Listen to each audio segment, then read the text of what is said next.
to order and let you guys figure out if you guys want me to run the meeting, if you guys want to have somebody else run the meeting.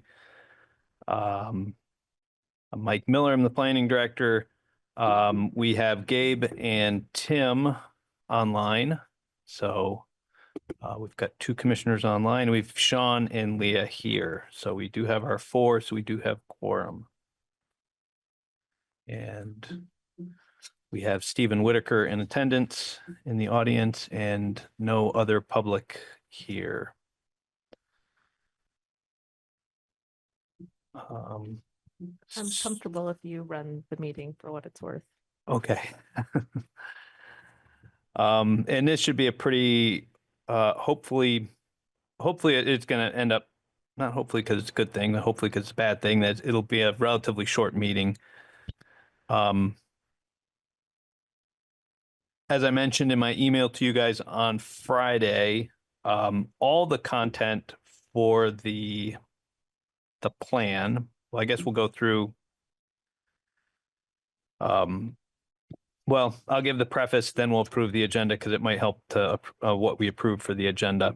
So on Friday, I mentioned that we did not have, everything has been sent to the consultant to update, but it hasn't been updated on, the layers haven't been updated yet. So unfortunately, we don't have people here for public input unless Stephen wants to comment on the 3 chapters.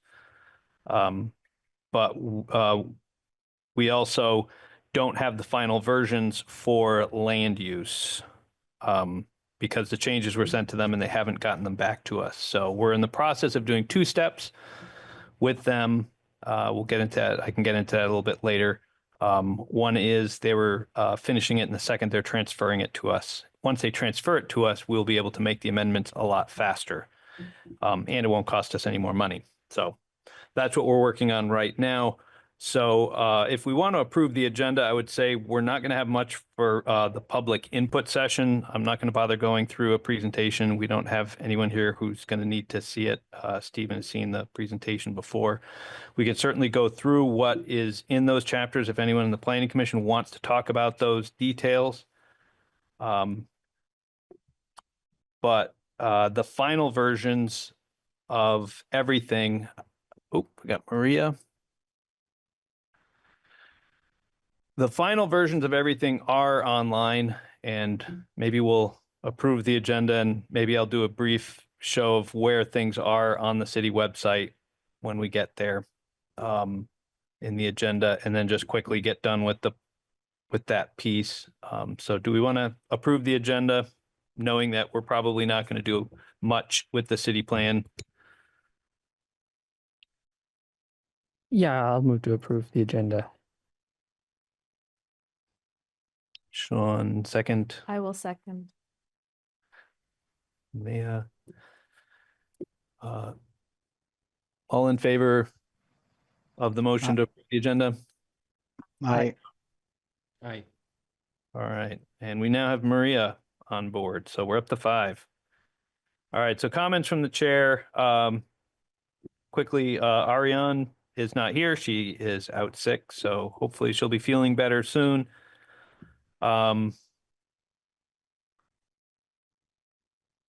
General business. Do we have comments? Something that's not on the agenda?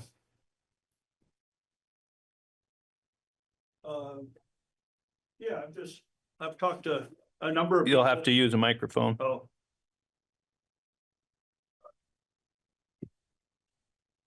I've talked to a number of people around town about whether they are tracking this or getting involved, and almost universally there's a complacency. It's like, why bother? They're not going to listen to us anyway.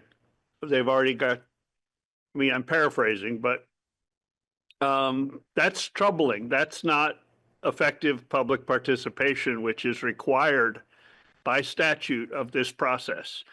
I have been through all the comments. Mike graciously or not provided me a printed copy.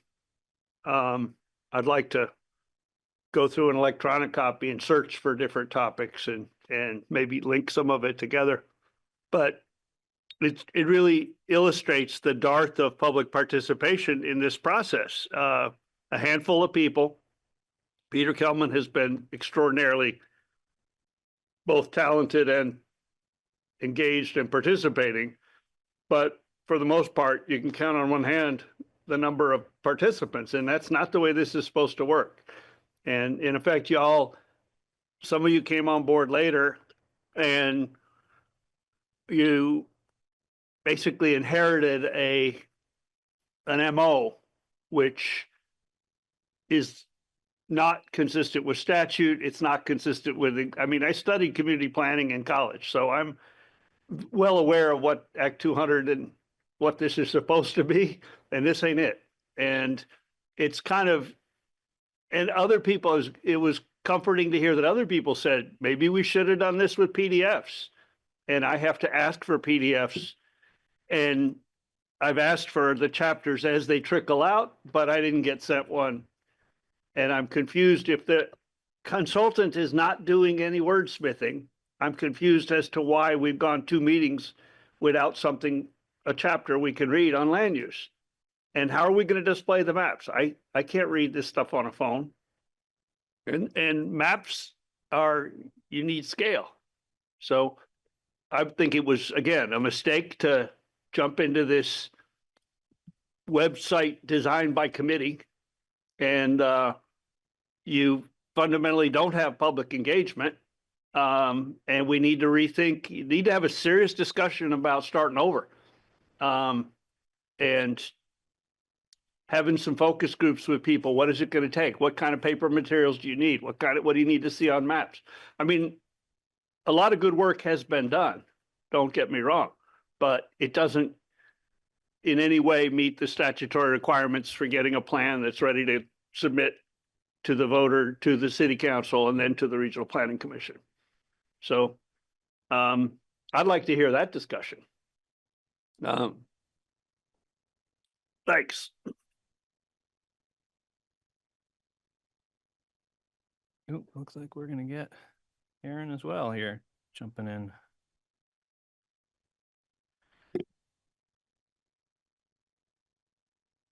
All right, so let me.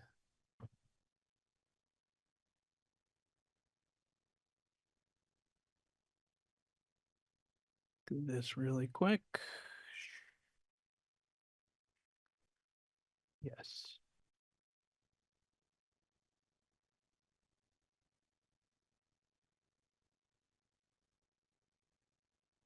All right, so this should pop up. I'll go turn up the light real quick.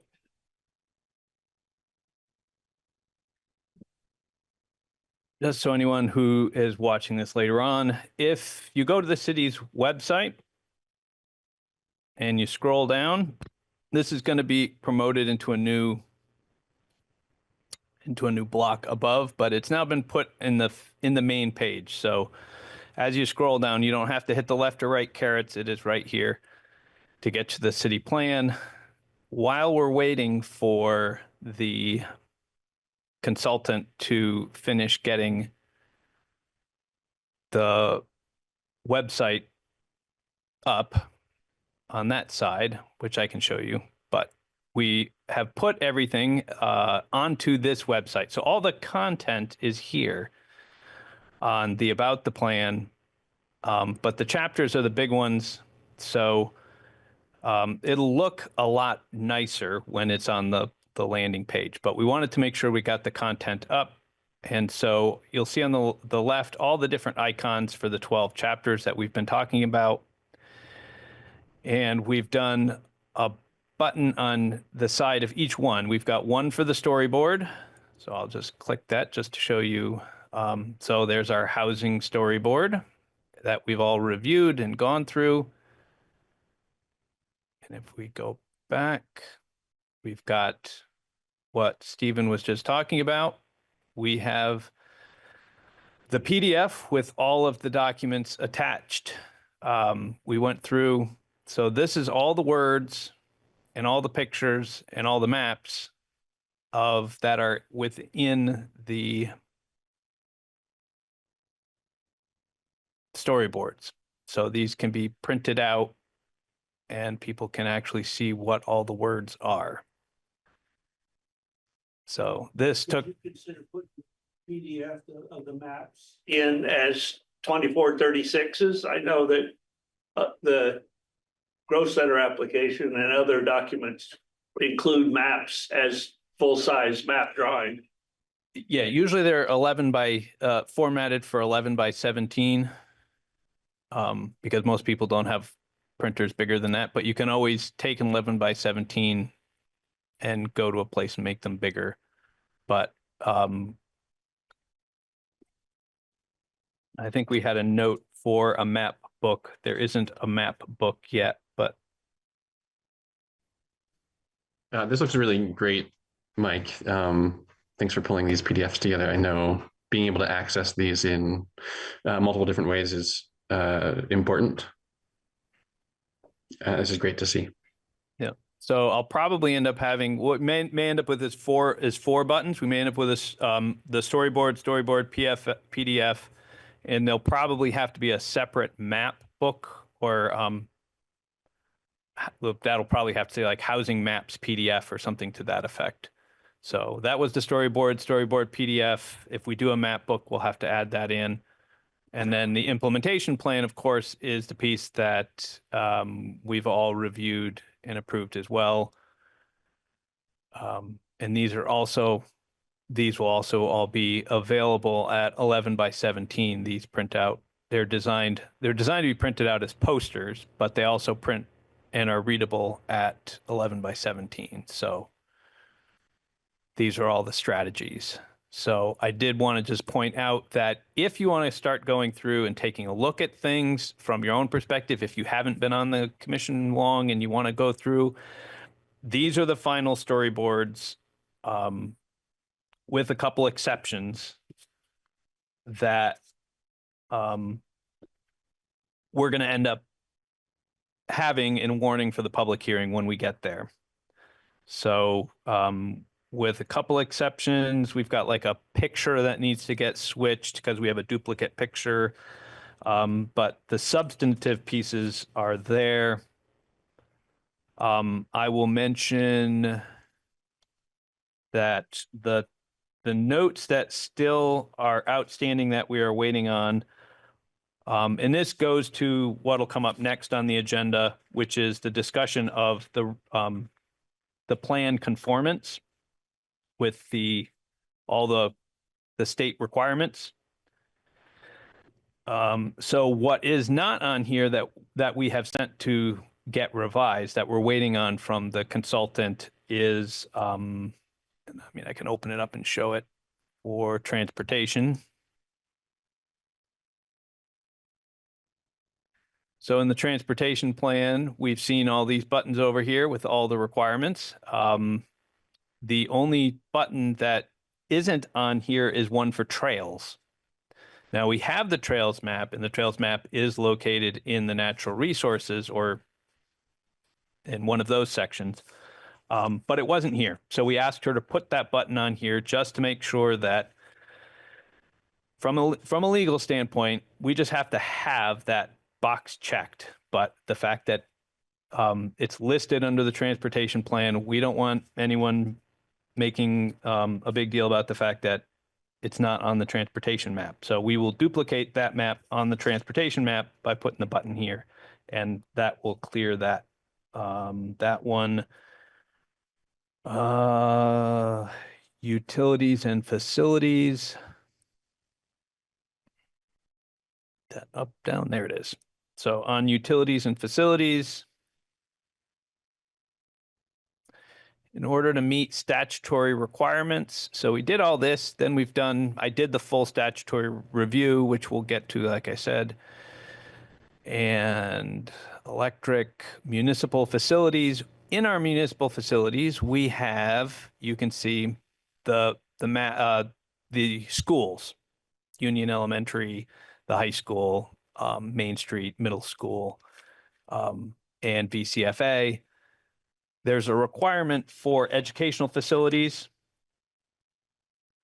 And so I put in the text here on the educational facilities. State law was written before the fact that, so before 2018, schools were part of the municipality, even though they kind of operated separately, they were technically still part of the municipality. So in the municipal plans, you were required to have a more in-depth conversation of educational facilities.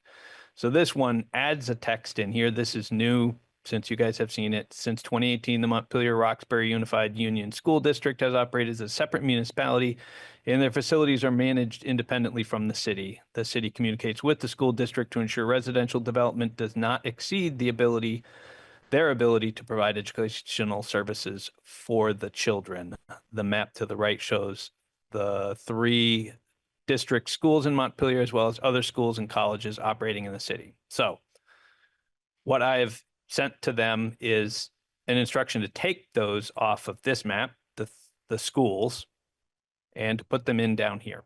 So we will have the 3 schools, we'll have CCV, we will have Pasom, the new school, Greenway Institute, and CCV.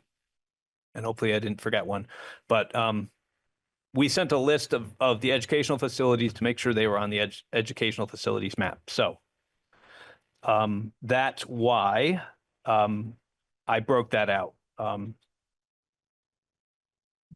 And the other ones we're waiting on are natural resources. And I'll just touch on those real quick because they'll change. You guys will know what to look for. In natural resources, we have our planning context. So we have our maps with all these wetlands and streams. And on the second map, we made these changes already. There used to be interior forest blocks and forest connection or something like that. So that's the interior forest block according to the state maps. The connectivity block is again over in Crestview and up on Route 12 towards the reservoir. And the other required one is that we have to show the riparian connectivity. And if I can shrink this up a little bit. Letting me shrink it up. There we go.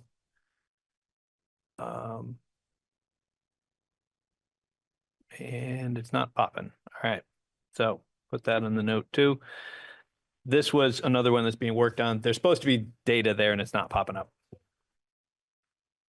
The green one, I clicked on it on my desktop and something popped up. Oh, is it gonna go? It did pop up on yours? Yeah, and then if I were to hit the green polygon in the west. The green polygon Oh, is that should what- be in forest interior block. So that should actually turn off when we hit riparian connectivity. So Oh, okay. I think I was, yeah, not understanding what you were trying to accomplish. yeah, so what it's supposed to be now, it turns out that the forest block connectivity block, if you were to go to the state website and look at their maps, includes this area and this area. But the interior forest blocks only include this area. So these will actually, the connectivity blocks overlap, but we're supposed to show all 3. And I'm pretty sure this shows somewhere else we have this, but this should turn these 2 off. And the riparian connectivity is mostly down here in the river valley.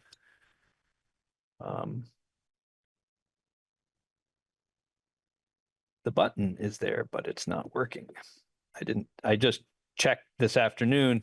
I noticed it was there. I didn't test it. I should have tested that one. And there's supposed to be one more button that goes on this thing below this one. And we sent them the data layer for wildlife road crossings. It's supposed to be the 4th. So you're supposed to put in all 4 of these. That's what the state has for their discussion of forest blocks. There's requirements, and we can get into that later on. What else did we have? A little bit farther down. Some of you have been on the commission for a little while, may have heard us talk talk about the green print. The Parks Commission has in 2012 what is called the green print, which is a plan for the parks to make sure that we have parks within a 5-minute walk and a 10-minute walk to a natural area. So there's two areas that they want to make sure that are covered. And so they came up with a plan, and we have that plan, and we sent them the data layer. So it's here's the space for that map to get printed, but it's not printed. So again, it's all ready to go. It's all been sent to them. This usually doesn't take long to plug in, but for whatever reason, it's not there. If again, either they're going to do it and send us the whole package, or we're going to get the whole package, and then Nick can go through and plug these things into the space. And the last one, which of course would have been the topic for tonight's conversation, would have been land use.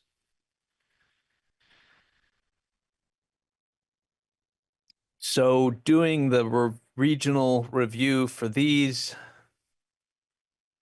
there are a number of pieces that these aren't required. We have bringing together information. These aren't required, but we wanted to bring a whole bunch of data layers. A couple of these we're removing and a couple of these we're adding. We're getting rid of the housing density. We're adding in some others, adding in open space. That's a requirement. Wetlands is a requirement, so we have to add that one in. Again, it's required to be when it's in the land use plan. It still qualifies if it's in the natural resources plan. But in order to make sure there's no debate later on, it's just as easy for me to go through and add these as buttons in here. And that's what we're doing. You see the forest blocks are required, but so are at least one of the other blocks. Habitat connectors, two of them, habitat connectors and riparian connectors are also required to be in the land use plan. And so, but those buttons haven't been added, but they've been sent to them to do it. Current land use, and this has been done. We're required to have a present and prospective land use maps. So we needed to check the box for what's present land use. So we went through and we got what's called the land use land cover map, and we added in the residential buildings, whether they're residential or non-residential buildings. So it's a coarse filter map, but it does go through and give a sense of the current land uses. And then as we go down, we have the future land use. And I will note, we made some edits to the future land use map. So just so you guys are all aware, this is not the planning director being sneaky. This is what we had before was rural conservation, which was the lands that were owned by this municipality, the nature center, and the forest block that's required to be protected down here. But we also had put in these properties in here. So there's a requirement to address forest.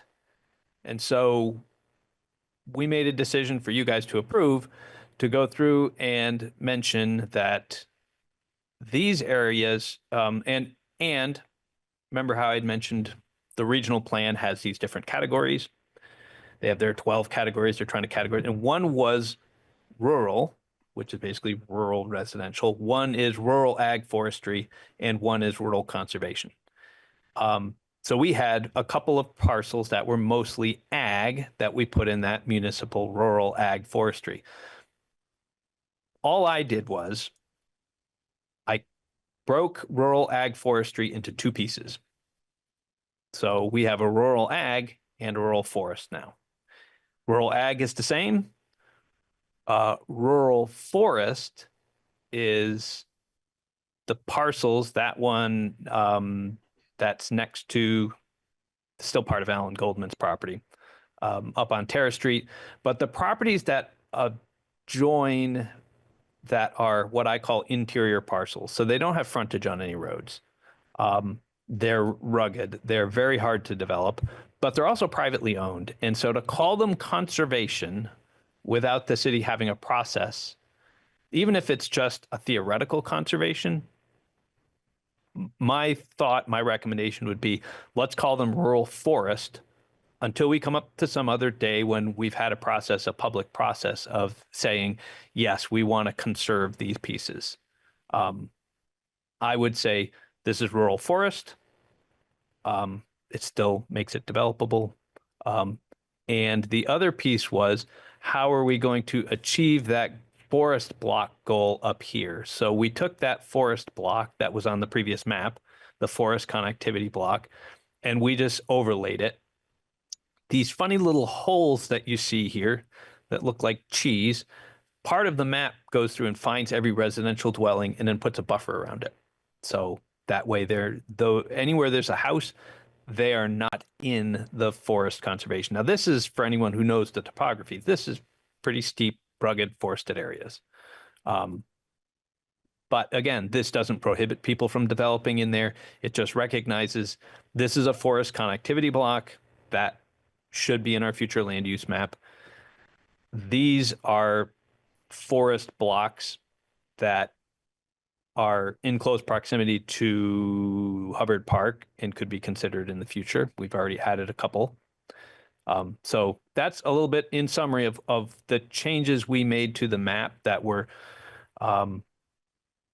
meant to address those a little bit. So some of this was to kind of address the regional plan requirements and a little bit to go through and say, just when we were looking at the regional requirements and having to have that rural forest, we just made a new category, and maybe the Regional Planning Commission will do the same thing and break theirs into rural ag and rural forest. But is there any thoughts on that? Questions on that? Mike, I think that makes a ton of sense, and it's something that I had initially thought of when you first presented the map, and I saw, especially the parcels that are just north of Hubbard Park, as they were also designated as conservation. I spoke to one of the landowners that lives there, and he didn't seem to have any particular issue with it. So I kind of dropped it for myself, but I do think that it makes the most sense. I think designating it as forest is different than the rest of the ag spaces. Like you said, it is a lot of ledge, it's a lot of rocky areas and densely forested.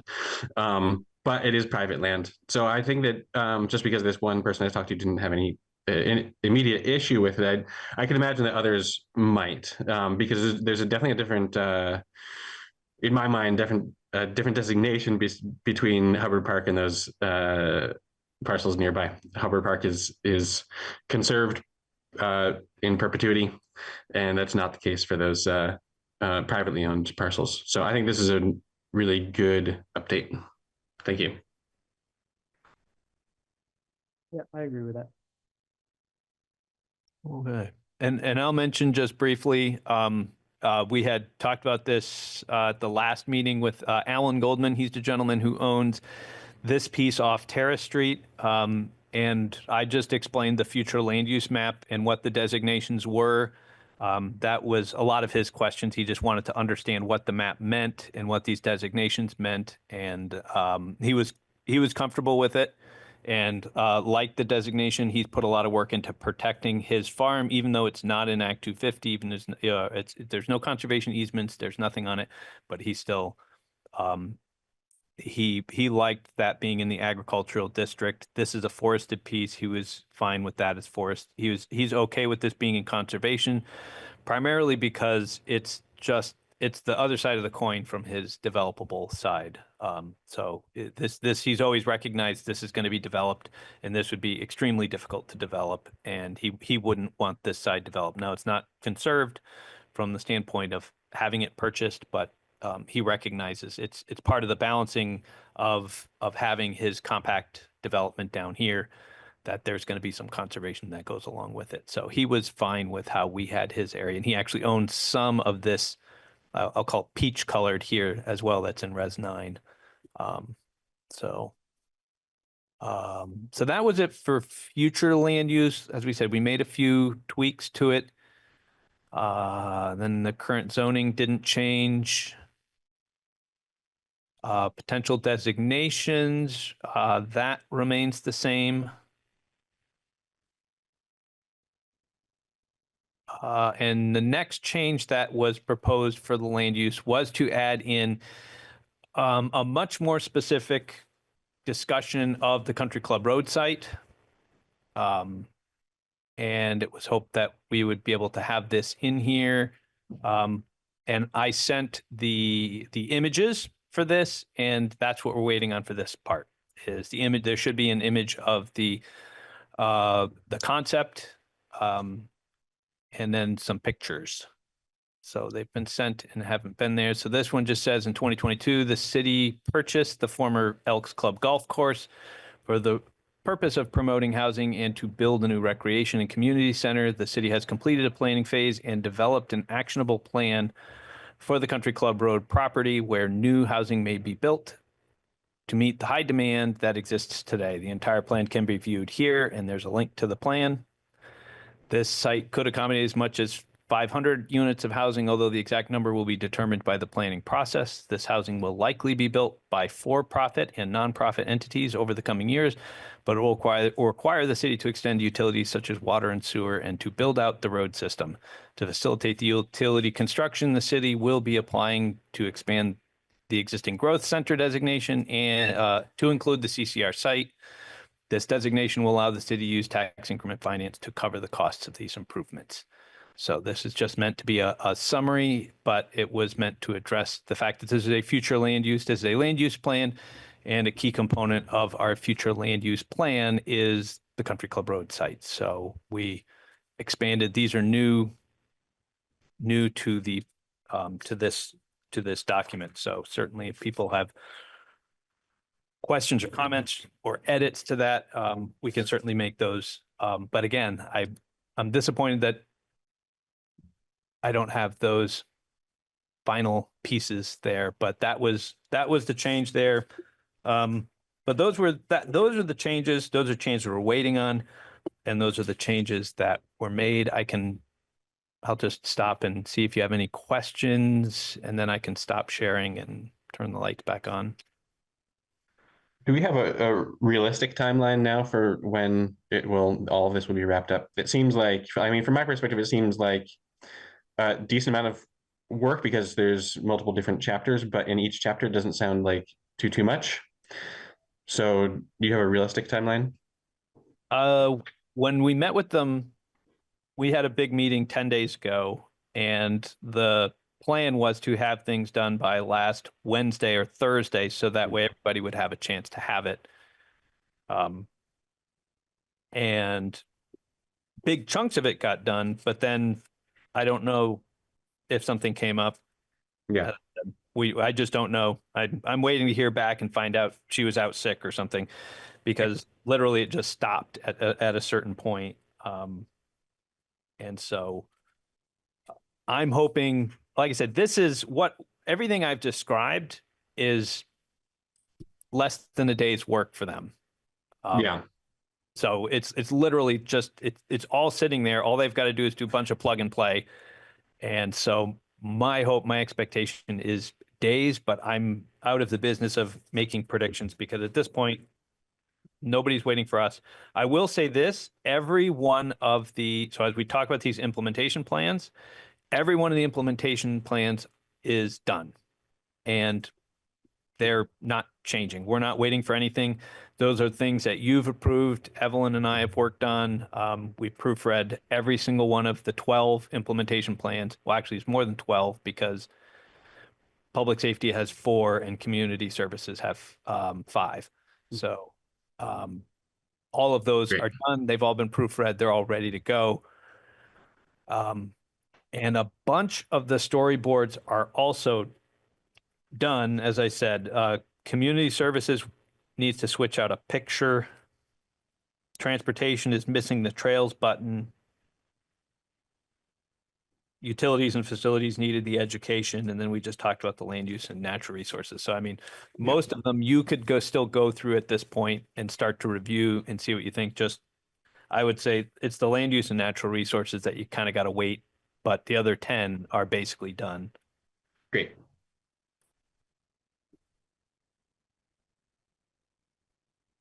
All right, so I'm gonna stop sharing. I can always turn it back on if we want.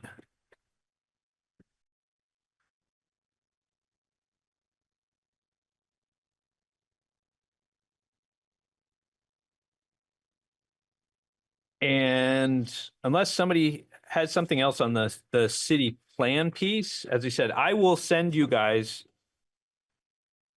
I'll also work on the map book. I think that's a good idea. We already know we can print out all of the storyboards and the other pieces, but if we could get the maps also created into a map book, then I think that would, I'll have to see how I'll talk to Nick about how we do that, because in some cases, as we pointed out, the wetlands map is in two places. Do we have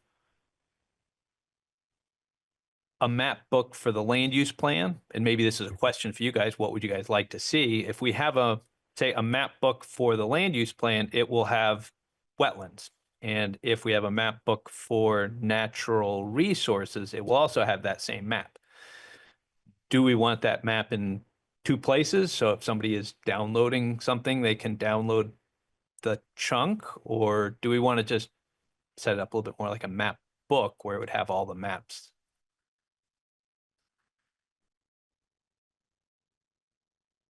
I mean, I think it'd probably have to go with my leaning would be towards having the maps, all the maps for the land use chapter all put together into one book would be where I would be leaning.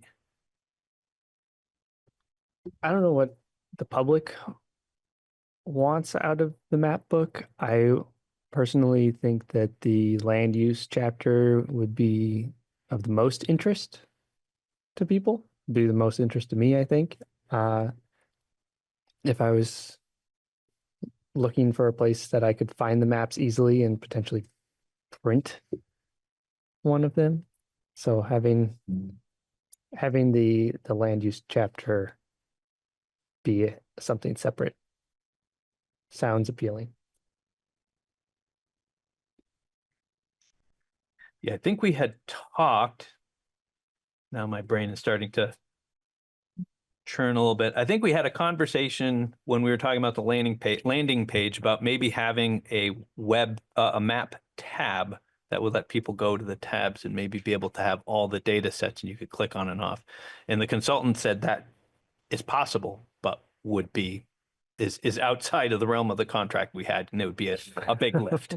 So it is possible to have a separate tab, but again, that doesn't get back to the point of if somebody wanted to go through and say, I want to print out a hard copy of the storyboard and the maps, that the storyboard has the maps, the PDF storyboard has the maps, but they're snapshots of the whole thing.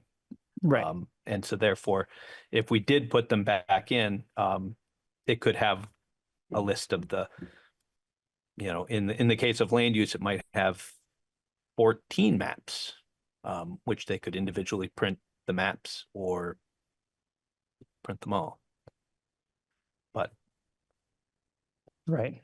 I'm just saying that I don't know if I'm looking for maps. Like, do I need the arts and culture maps lumped in with absolutely everything that I have to wade through?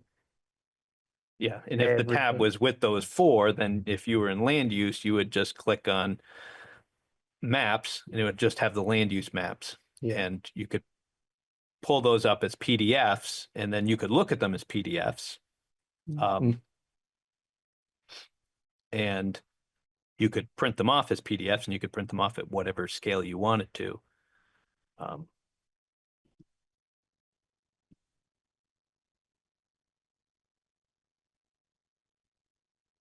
And so the thinking is just that there would be one layer displayed per PDF map. There would just be a wetlands map, just be a forest blocks map. 14 of those. I think it's whatever is on the map. In some cases, some maps have multiple layers on them. So we're just going to reprint that map. If it's got 4 or 5 layers on it, it's there. But if it's one of the button ones where all the buttons go down, like future land use map is a single shape file, but yeah, there are some that are actually built from multiple maps. So if that's the case, then you're going to end up with a PDF of the multiple maps.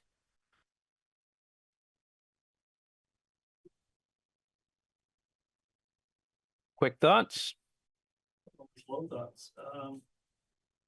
I think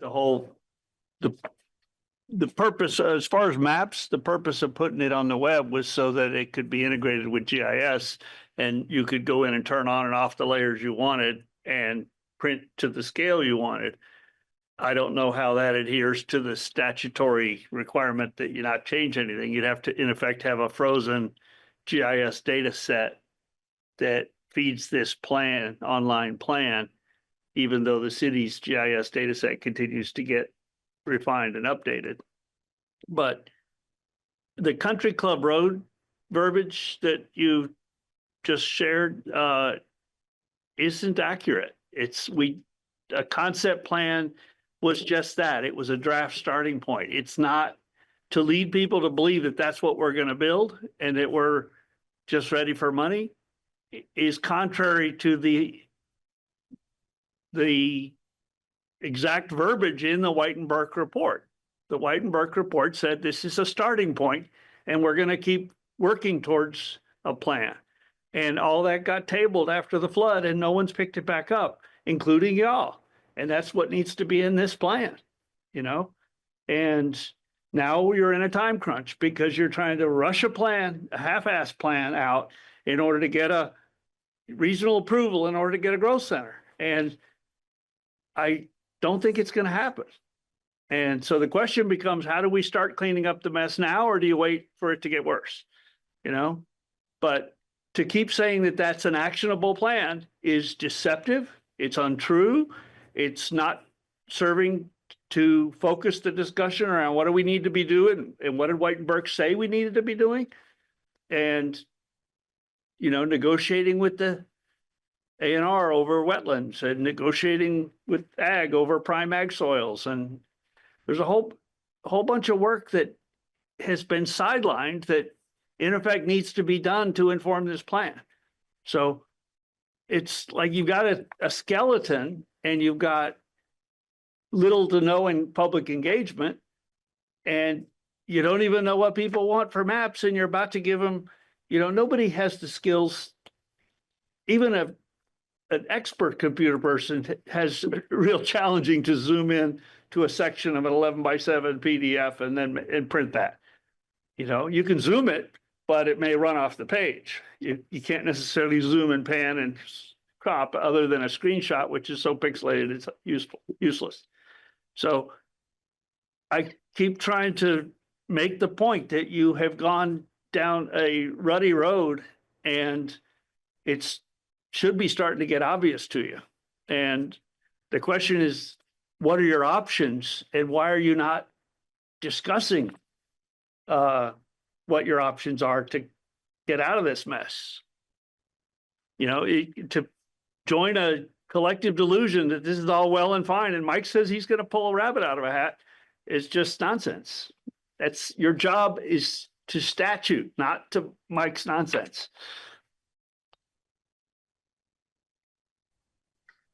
Mike, in terms of the maps, I guess I could go either way. I'm leaning towards not making too much more work for the entire process, which I think is at the same time, the other side of it too is that I think that seeing the maps in context is good. So I think what I'm leaning towards is maybe just keeping the maps within the chapters for each of the PDFs. And not doing anything separate. Not adding a separate map book. I just feel like it's additional work, and it's sort of it sort of removes the context, the text context of the actual chapters, and so might not be as legible as we would want it to be. That's sort of my thinking, but I think the thought was if, because the PDFs, as the maps are inserted into the PDF storyboard, they become very difficult to really zoom in and have the information. So if you wanted to go and zoom in on, say, the wetlands map to see where that wetland is, you wouldn't really be able to do it on the PDF. And again, I think most of these, the expectation is that people are going to use this as it's intended, which is basically as the digital document. We have very little use right now. The existing city plan gets very little use. So the hope is that this is going to increase the amount of use. It may not be perfect for everyone, but it will be a vast step forward, I think, in the availability of the document and the usefulness of the document. And if we can resolve an issue to make it a little bit more user-friendly to somebody who does not have the technical ability to look at it, then we could have the maps that are available. That was the little bit of the thought of maybe making the map books. Yeah. If we weren't going to do anything else, the land use chapter, have a map book of land use chapter. That's the one thing that I would want to have. Maria, you were going to jump in? Yeah, I thought, well, what if we have just a larger map within each PDF? So maybe like an addendum at the end of the PDF have,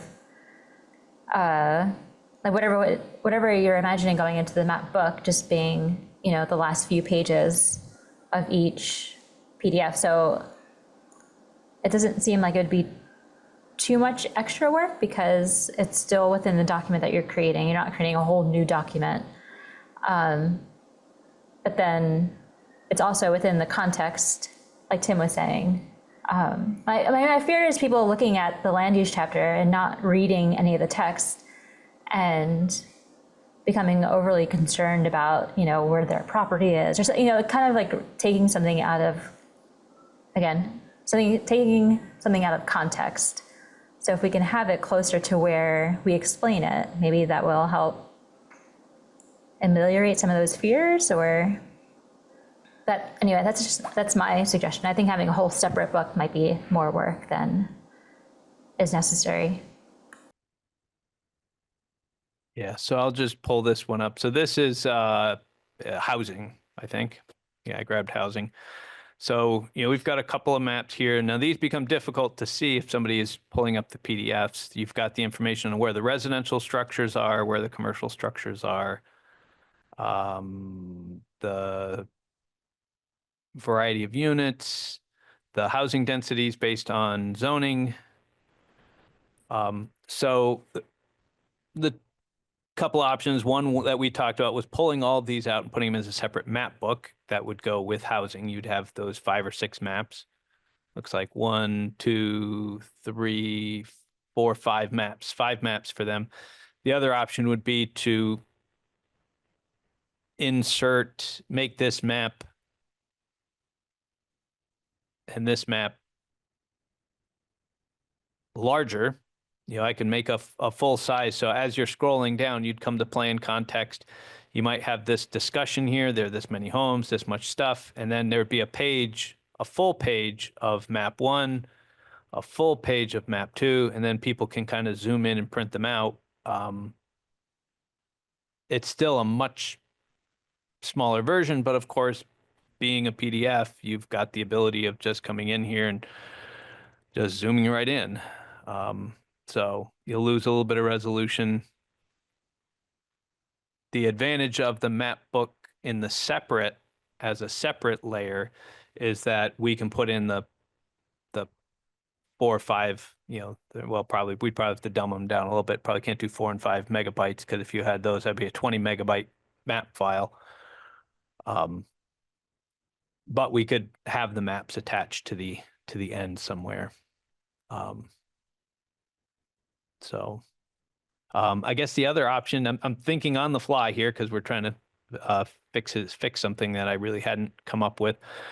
Another one could be I could put a hyperlink, and maybe that's the best thing to do. Because we have these as maps. So if we hyperlink these and I put them in the additional, which we've talked about for the landing page. Here, let me jump back one more time.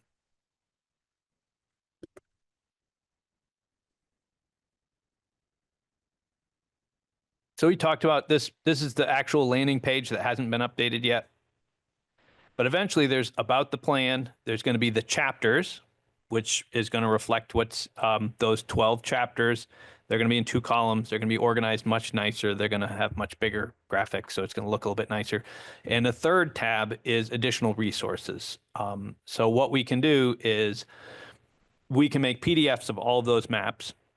They usually end up being 2 to 8 megabytes, so they can be larger documents.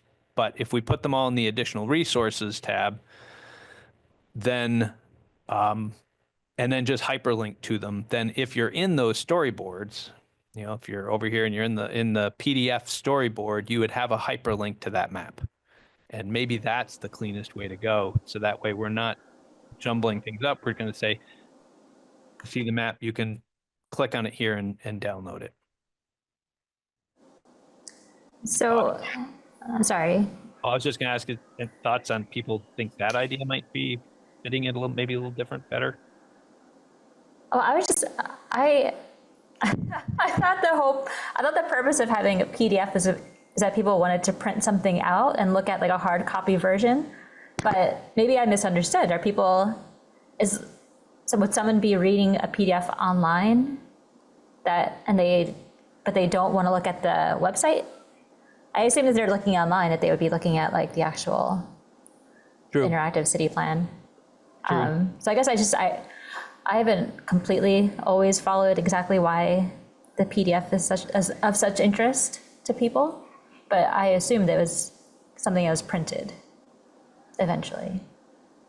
Yeah, and I think the comment is when you print it out, you lose the context of the maps. The maps aren't detailed enough to be able to be useful. So then the question is, okay, how do we get people the maps? Right. And if we insert them all into the PDF, then the downloaded PDF of the storyboard would be, 28 megabytes, and that's probably not going to be accomplishing what we're trying. Maps included in the previous city plan. And did that work well? Is that worth repeating this time? The previous city plan was a much more standard.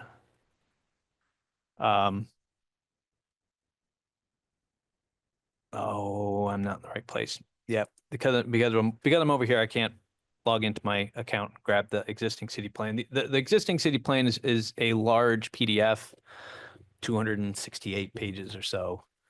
And it just has the maps in there, map 1, map 2, map 3, map 4, and they're 8.5 by 11, and you really don't have the interactive being able to look at them. So, what we're trying to do with the new plan is to give people more of a dynamic ability to look at and zoom in, because the detail is there. So if you're working in this as it's intended, you have the ability to zoom in on your properties and find these details. But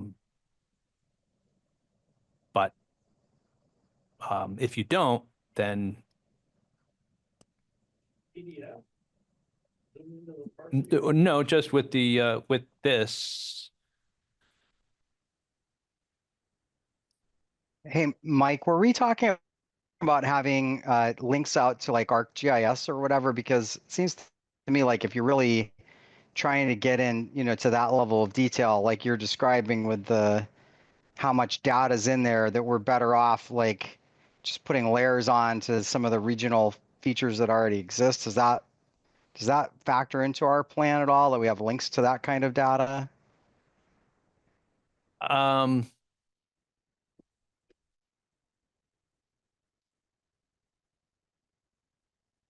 So So just restate it again. Just miss. Well, I'm just thinking of this, like, if I'm trying to figure out about, development potential of parcels, right? Right, I am not going to the, I mean, I might pull up the zoning regs, but I'm going to GIS, right? And I'm going to drill in, I'm going to put layers over, to not the city website, right? Because I'm looking for a lot of data, right? You're looking for wetlands and, all kinds of stuff. And so I'm just asking if, because we participate in those regional GIS, that they have all of our stuff, right? So for people that need more information, is it possible to just link them to those sites? I don't know if the state runs them or if it's the Regional Planning Commission or Yeah, we who have runs an that. extensive database. I'm just trying to look it up real quick here, see if I can. And this is a very recent thing. Here it is. If you go to the assessor page, you can click on that ArcGIS. And this is what we hope to build out for people who are particularly developers. And we can put a number of the key, you've got layers. Right now, we only have a handful of layers. There's some state layers. Right. This is what I was referring to, is rather than trying to have all that information in something that's trying to be user friendly, we just add the layers into this tool, and then people who are really, trying to peel the onion back can do that. Yes, and that's what this is coming up. Yes. So this is what the city purchased this year or last year, maybe late last year, which is through the assessor's office. And so our first big thing to do was to try to make sure that we had our zoning information on there. So you can turn on the zoning layers, and you could, if you had a property on let's just go and move over here. So we've got East State that's coming up here. This is the college. You can come in here and see that, well, the college is this brown color, and you can find the legend in there. And this is the mixed use residential, and it's in design review because it's got the cross hatching. And so you can go through and put and turn on and off information. And the hope is that this would give the resources for people who want to try to go through and do one of these. There's the flood map. I just turned on the flood map.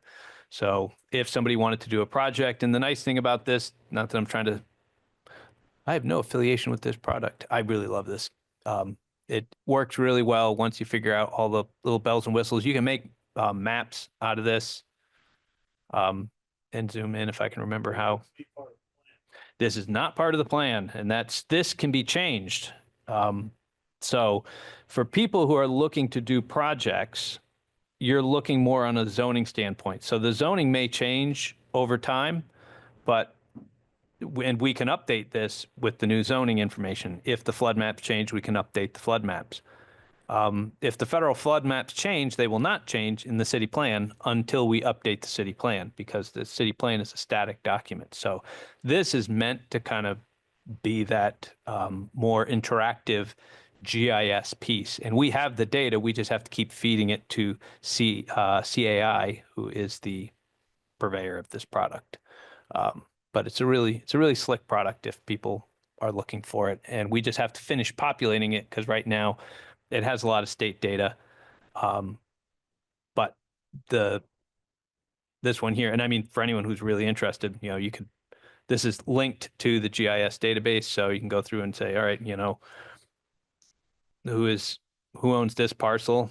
This is this parcel here, 78 Barrett Street. It's owned by Canton Associates. So literally has all the information.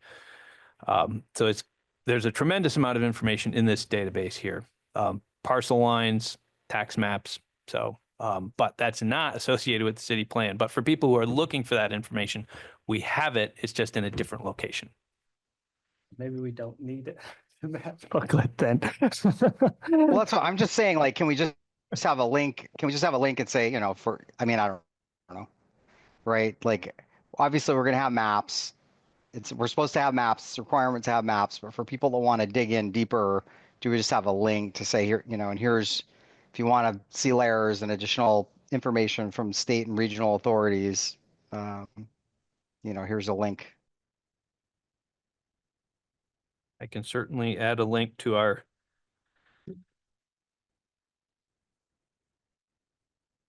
CAI website. Discussion of whether to use GIS website versus the CAI website. Well, the nice thing about the CAI website is it's really easy and interactive. It's designed for the public to use.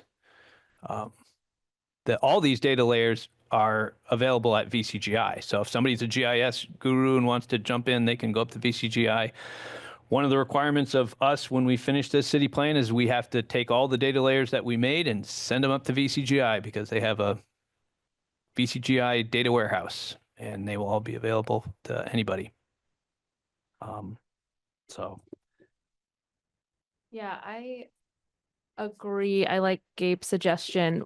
I was trying to a version of a digital map where someone could turn on their own layers that they wanted, zoom in to whatever extent they wanted, and then print that to a PDF themselves. I was like, that if that's what people want, great. But it sounds like that was going to be outside of the scope of what was going to be developed for the city plan. But knowing that there's this existing plan, I think is great to point the community to. And at a certain point, if we are going to have more public input, this I think can just be something we put to the public and see what their preference is, because I'm kind of with Maria in terms of not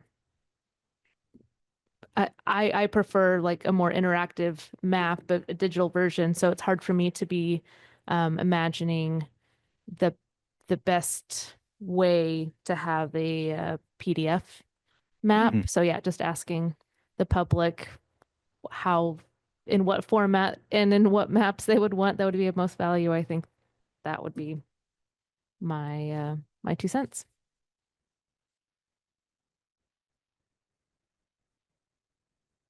So a general sense of leaning to leave it as it is with a reference to the CAI website. As And long as that doesn't somehow we can change it later on. contradict, like the having to have the city plan be a static document and then linking them, some caveat of like, hey, the wetlands map looks like this in the city plan, and just know that if you go to this website, some features might be slightly different. Yeah.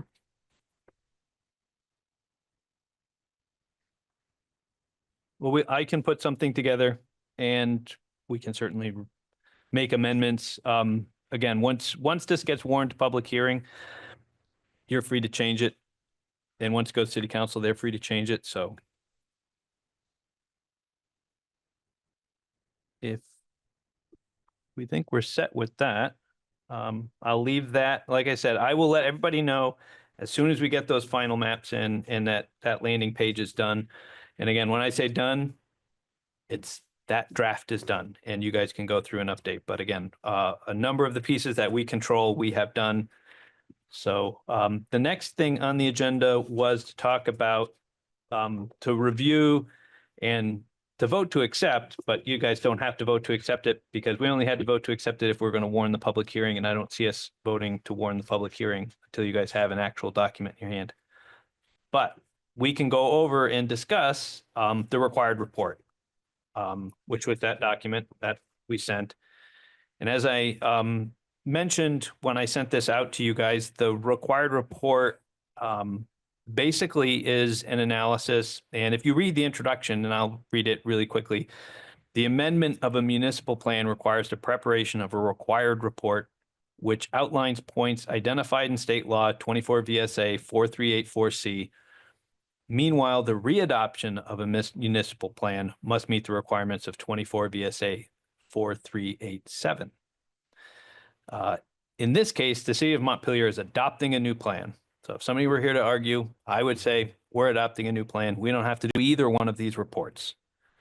Even though we're not, therefore no report is required. To avoid any future debate, which because I've had these before, not just in Montpelier, but in the past, to avoid any future debate regarding the necessity of these reports, the Montpelier Planning Commission is providing this report, which covers both sets of requirements regardless of its necessity. And so I put a statement in here that just goes and says, the Montpelier Planning Commission has reviewed the requirements for an amendment to the municipal plan, as well as readoption of a plan, and finds the Montpelier City Plan as proposed will meet the requirements for a plan amendment as well as plan readoption. So I put that caveat in there because this would get mailed to CVRPC or emailed to CVRPC, the adjacent municipalities, and DHCA when we warn the hearing. So, and what I did with the amended report, and I encourage you guys to go through it in your free time, or if people have had the chance to and want to ask questions. The two big pieces that it's kind of looking at are the consistency with the goals. And I'll also take a step back. When we request regional approval, this is what the Regional Planning Commission will look at. Is, is your plan consistent with the goals established by the state in 4302?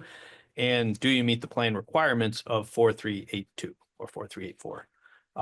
So that's what they're going to be reviewing. And really what this is doing is just a preliminary review for regional approval and letting you know that we've looked at all the pieces. And you can go through each one of these. Goal 1, it's all in italics. And then I have a set of discussions of why I believe, and this will eventually be your words. If you guys want to go through and reword it, you're more than welcome to. I did send it to you in Word, I believe.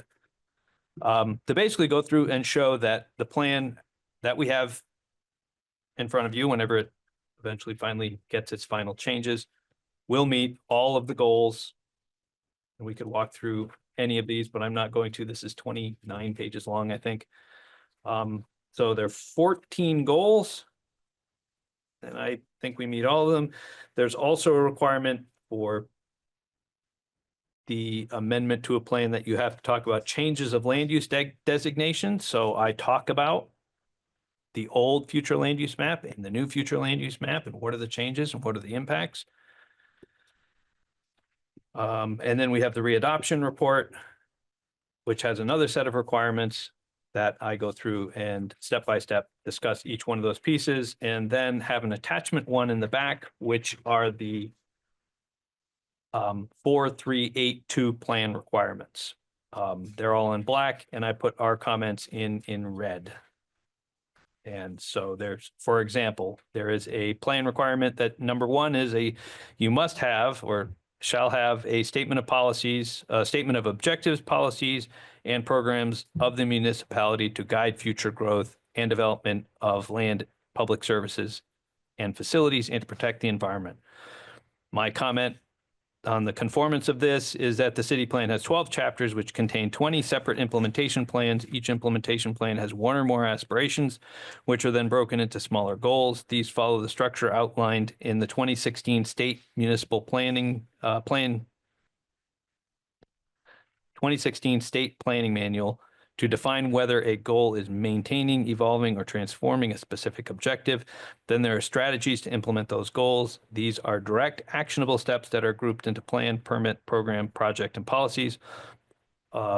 Each of these has a priority high to low, cost high to low, and person responsible. So that is my statement that says we meet that requirement, and so on and so forth through all of these requirements, which are 12 of them. So if anyone thinks we don't meet state statute, they're right there. We can certainly take input on that whenever and at any point in the adoption process. So You already sent this? send this to who? You already sent this dated on the 5th To who? to the RPC and DHCA? No, I wrote it on the 5th and sent it to Planning Commission. It's not going out until Planning Commission approves it, because it's from the Montpelier Planning Commission, so they have to approve this first.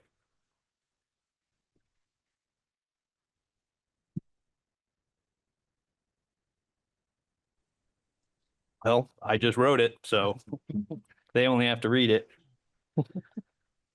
Thank you for all this work, Mike. There's a lot in here. It's very pithy. I have reviewed it once. I will need to review it again for, I would say, approval from my end. But yeah, thanks for all of this very long report. I'm curious. I'm not a lawyer.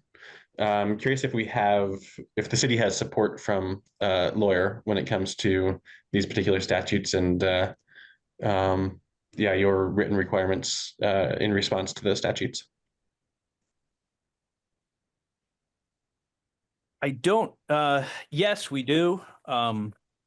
I've never had a required report that had to go through,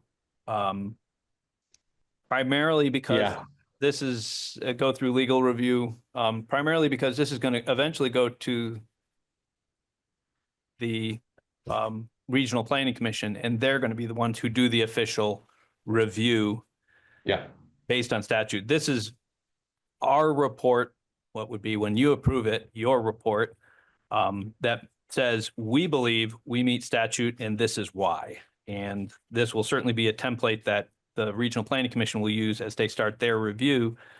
But I don't think it technically needs any legal.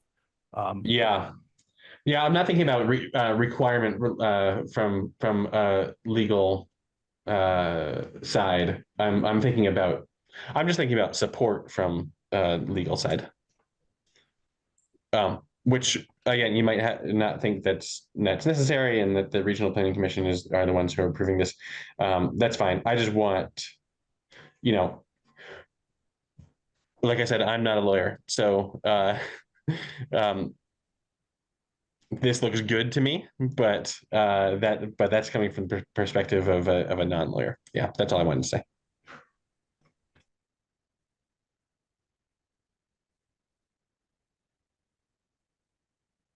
Yeah, and I guess the only thing I would add is it's one of these odd requirements that are in there that you're required to do, just like you're required to have certain things in the plan, but there's no requirement that it's good or useful. So, I mean, you have to have a discussion of solid waste, but your solid waste plan could be to rocket all of our garbage to the moon. And that would legally check that box that says, yep, you've had a plan, you've talked about it, you've considered the consequences, and the plan is we're going to rocket all of our trash to the moon. Some of these are just check boxes you have to check, and it's not, is this a good idea? Is this viable? A lot of these are, you have to, and that's why literally those things of, we have to put a trails map on that clicker button, because under that requirement, it says, you have to have a transportation plan, and you have to consider on the map and in the statement these things: railroads, roads, trails, bike paths, parking. And so you go through and say, all right, well, did I meet this? I talked about it. We had all this. There is a trails map. It's over there. Do we want to have it over here? Just make sure all the boxes are checked. It doesn't have to be, I mean, I guess it could be argued it doesn't even have to be an accurate map. It just has to be a map. In our case, it's a very accurate map, but I'm just saying a lot of these required reports can be a little bit funny in that. So that's why we don't usually worry so much about the attorneys. It's more about the regional approval. And I think it's mostly, it's helpful for you to have had a chance, when you do get a chance, to read through it, just to have a sense of what it is the state has required us to do, and at least what I've laid out as some good arguments as to why I think we meet those requirements. So, but you'll have a second bite at this, so you guys will have it. I wanted to just go through and let you know what it is, what's contained in it, so you guys can review it, and we can have a conversation about it next time. But you will have to approve it when we warn the public hearing. So Mike, Makes if sense. pushing off the warning on the public hearing, what does that push us then back 2 weeks into April for public hearing?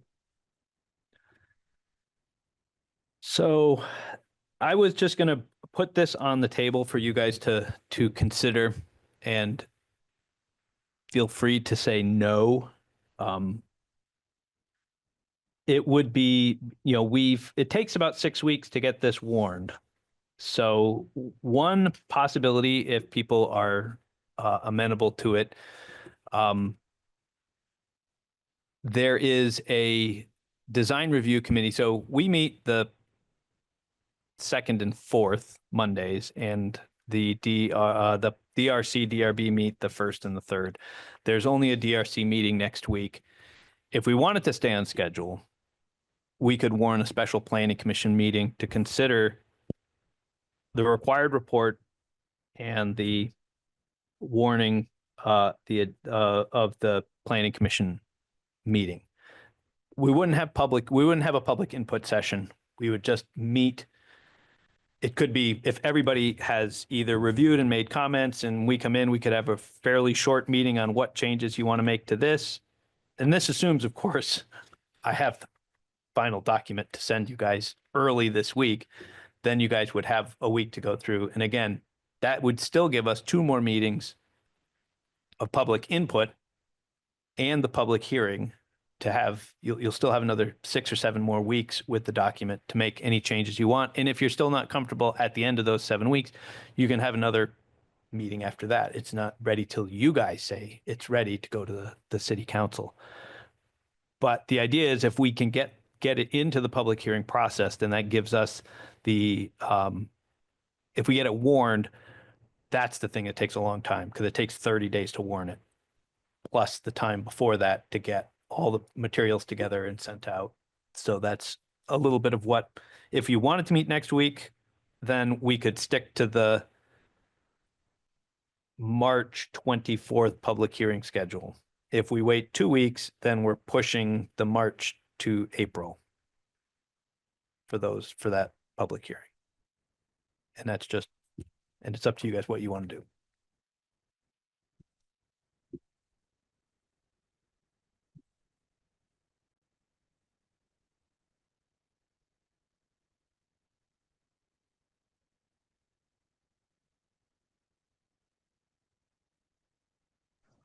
I could meet just for the purpose of that approval if others are available.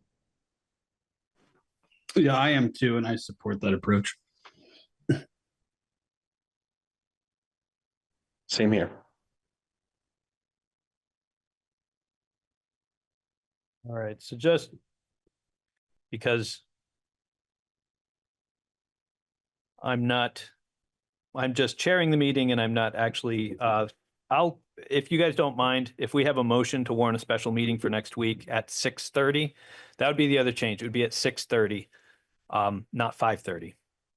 Are If- you, if do you that have changes that people's- day off? It's President's Day, Oh. so it might be a holiday for some. Not Thank you for me. catching My that. So we would be talking about Tuesday, the 18th. Does that sound right? Yeah, Tuesday the 18th. So Tuesday, the 18th, because Monday is a holiday. So thank you for catching that. Yes, so they are meeting on Tuesday, the 18th. There's a DRC meeting for a short approval at 5:30. So the room would still be available because it's booked for DRC and DRB, but there are no DRB meetings. So we could have it at 6:30 if we wanted to have a meeting from 6:30 to 7:30. That works for me.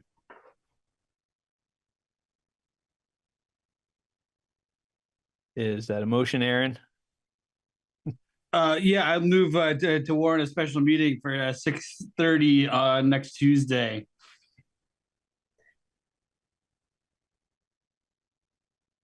Need a second. Yes. Yeah, last second. All right, Sean, second. Any other discussion for warning a special meeting next week for those 2 topic agendas? We'll be reviewing and approving the required report and then setting a date. I guess we would probably technically call it setting the date for a public hearing, which would be March 24th.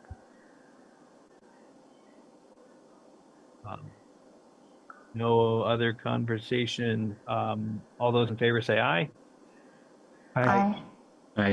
Aye. Any opposed? All right, the ayes have it. Up to 5-0. 2, 3, 6-0.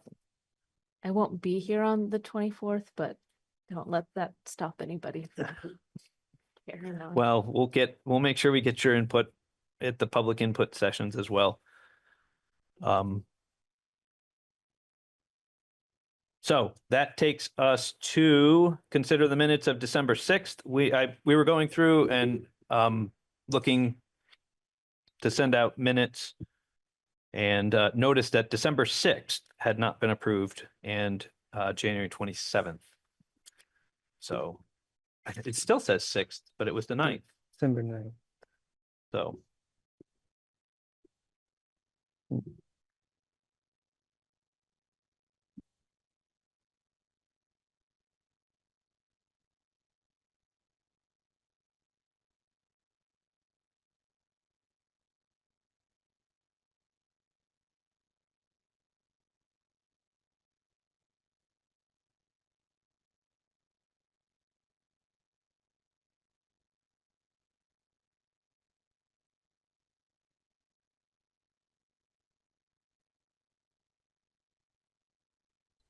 With the caveat that December 9th is a little bit hazy in my memory. It seems correct. I would move for the approval of the December 9th and January, sorry, is it 27th. 27th minutes?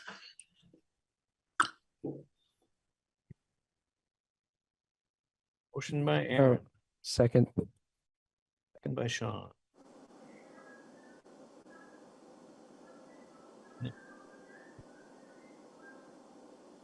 Looking at the January 27th one and the general business, that first sentence, I feel like it's missing a word. Like Stephen Whitaker mentioned that Alan Goldman and Mike Miller should have a conversation on the On the record, or record. will Yeah. have a conversation, or Agreed.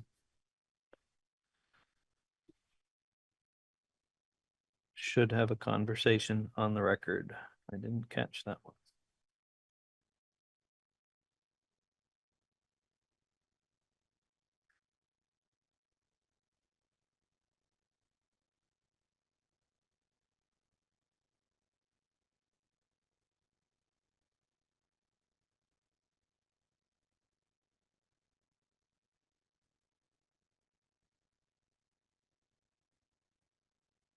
Everybody look like they're good.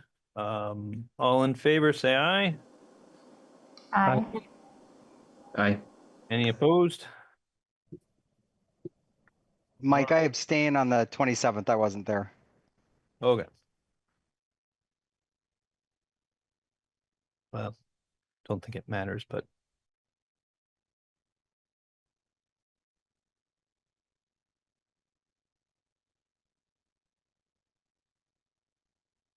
get that in the notes. All right, that leaves us just motion to adjourn. A motion to adjourn. Sean, second that. yeah. All those in favor, say aye. Aye. Aye. I Right. Any opposed? Have a great night, and I will get a warning out and for the special meeting, and I will see you guys next week. Thank you for your flexibility.